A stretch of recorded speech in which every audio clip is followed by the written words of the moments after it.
Hello বন্ধুরা, এই দেখো গলদা চিংড়ি নিয়ে নিয়েছি।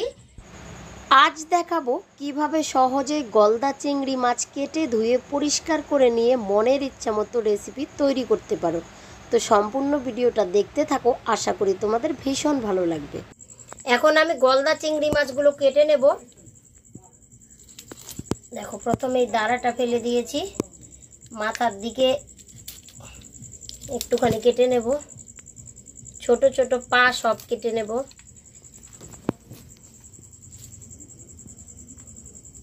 লেজটাও একটু কেটে নিচ্ছি। তারপর এই চোষাগুলো অনেকেই ফেলে না, কিন্তু আমি চোষাগুলো দেখো ফেলে দিচ্ছি। এই চোষাগুলো কিন্তু ভাজা করেও খাওয়া যায়, আবার বাটাও খাওয়া যায়। এই খোসা বা চোষাগুলো যদি না ফেলানো হয় না, তাহলে কিন্তু মাছটা খেতে ভালো লাগে না। এইভাবে একটু টানলেই কিন্তু চোষাগুলো খুলে যাবে, শুদ্ধ হতো খাওয়া যায়। চোষাগুলো সহ খাওয়া যায়, কিন্তু এইভাবে ছুলে নিলে খেতে বেশি ভালো লাগে, একদম নরম হয়। লেজটাও একটু করে কেটে নিয়েছি। তো আমার একটা চিংড়ি মাছ কাটা কিন্তু হয়ে গেছে। আরও একটা কেটে দেখাচ্ছি। নিয়েছি, এই যে মাথাটা এইভাবে একটু ছুলে নেব।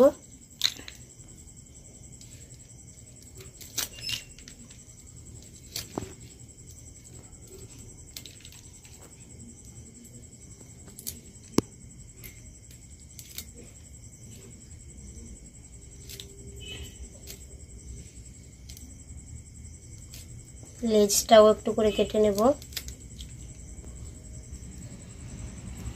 এবার কিন্তু এইভাবে একটু টানলেই ছোলা হয়ে যাবে।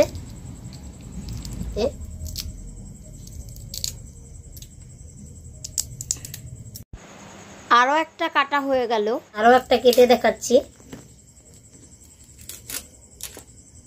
এই যে চিংড়ি মাছের দাঁড়াগুলো দেখতে পাচ্ছ, এই দাঁড়াগুলো কিন্তু ফেলবো না, মানে এই যে মোটা ঠ্যাংগুলো, এগুলোর একটা রেসিপি করব। লেজের দিকটা কেটে এই যে মাছটাকে এইভাবে খালি ছুলে নেব। এগুলো তো গলদা চিংড়ি, সেই জন্য মাথার নিচে কিন্তু আর যে কালো সুতোর মতো একটা অংশ থাকে, এই মাছে সেগুলো থাকে না। এই যে চোষাটা ফেলে দেব, মানে চোষাটা কিন্তু ফেলে দেব না, এটা দিয়ে ভাজাও খাওয়া যায় আর বাটাও খাওয়া যায়।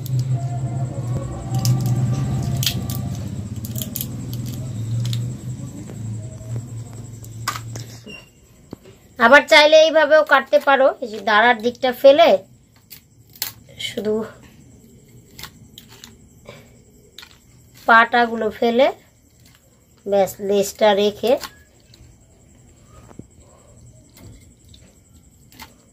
এইভাবে না ছুলেও কিন্তু কাটতে পারো। তো আমি দুইভাবেই গলদা চিংড়ি মাছ কাটাটা দেখিয়ে দিয়েছি, তোমাদের যেইভাবে ইচ্ছা সেইভাবে কেটে নেবে। এগুলো যেহেতু গলদা চিংড়ি সাইজে একটু বড়, সেই জন্য মাথার পরে অংশটা কেটে আর কালো সুতোর মতো নালটা বের করতে হয় না, মানে এই মাছগুলোতে সেগুলো থাকে না।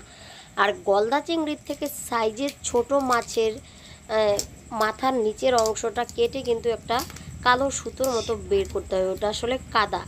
তো গলদা চিংড়ির থেকে সাইজের ছোট যে চিংড়ি মাছগুলো, সেগুলো কিভাবে কাটতে হয় তার একটা ভিডিও কিন্তু আমার চ্যানেল দেওয়া আছে, তোমরা চাইলে সেগুলো দেখে নিতে পারো। তো যাই হোক, একইভাবে আমি কিন্তু সবগুলো চিংড়ি মাছ কেটে নিয়েছি। এই যে এই মাছটা কেটে নিলেই কিন্তু হয়ে যাবে।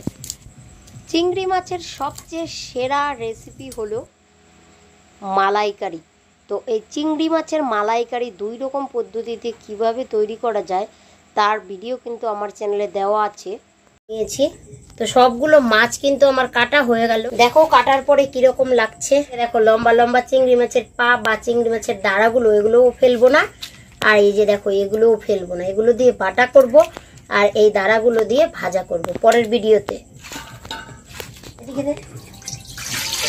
চিংড়ি মাছগুলো ভালোভাবে ধুয়ে নেব। এইভাবে 3-4 বার জল পাল্টে পাল্টে ধুয়ে নেব।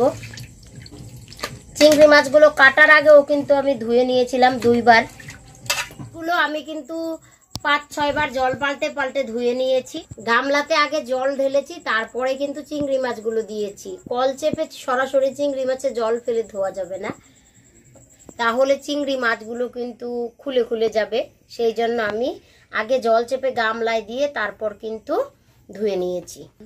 তো এই ছিল আমার চিংড়ি মাছ কেটে ধুয়ে পরিষ্কার করার একটা সহজ ভিডিও। কেমন ছিল আজকের এই ভিডিওটি অবশ্যই কমেন্টে জানান। ভালো লাগলে চ্যানেলটাকে সাবস্ক্রাইব করে পাশে থাকা বেল আইকনে ক্লিক করে দেবেন পরবর্তীতে নতুন নতুন রেসিপির আপডেট সবার প্রথমে পেতে। আজ তাহলে এখানেই থাক, দেখা হচ্ছে পরের রেসিপিতে। ততক্ষণ সকলেই ভালো থাকুন, সুস্থ থাকুন। দেখা, টাটা।